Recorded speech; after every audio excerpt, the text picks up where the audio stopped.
And good morning, everyone. I'm Simon Davies. I'm the director of Privacy International, which is I think, the oldest surviving privacy organisation in the world. Has its 20th birthday coming up. We were in the pioneering phase of international privacy advocacy, and as I've said many times, when we started,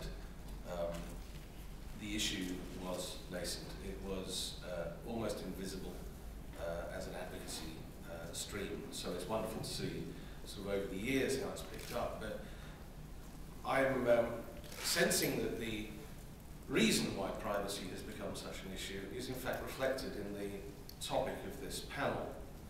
And that is because over the past 20 years, people have developed a sense that privacy is a fundamental right. No one ever said it was an absolute right. As was said earlier in this panel, there are restrictions on privacy, there always have been. But certainly in the last 20 years, people are sensing it as a fundamental right. I don't believe that anything's different in 2009 to what it was in 1989, or 69, or even in the Victorian era. What I do sense is that the emerging social contract, which Steve mentioned before, which involves the right to know, the right to understand, the right to be brought into the equation of the way society works. That's part of the way people expect society to go, and the way governments to behave.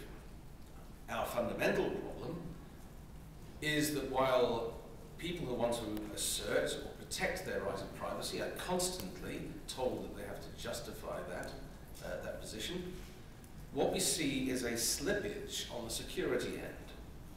And one of the biggest problems we face, if we talk about balancing privacy and security, is that security has become such a means to an end, it has become such an industry that it's almost self-fulfilling.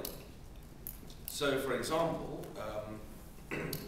recent cases, we took the Secretary of State for the Home Office in the United Kingdom to the National Security Tribunal a few weeks ago, because the government had claimed that it should collect all car registration details of vehicles going in and out of London for national security purposes. And we said, wait a minute, you've just signed a certificate as the Home Secretary on behalf of Her Majesty's government claiming national security to hijack the information from the congestion charging system on the claim that it's for national security. But you've provided no evidence, no justification. There's no matrix, through which we can judge whether this is a legitimate claim. And of course, in the meantime, data protection rights, privacy rights are entirely eliminated in the name of national security. Of course, as is the usual way with these things, our case was thrown out because the government argued, well, you can get information that the government is doing this, therefore you've asserted your rights. The information you can get, of course, is, yes, we are collecting your information for national security. So we were in a vicious loop. But that exemplifies the problem that we're facing. National security and security in general is a means to an end. It is not quantifiable. Try getting the FBI, for example, or the CIA to quantify their claim of national security for a privacy exemption. It is extremely difficult.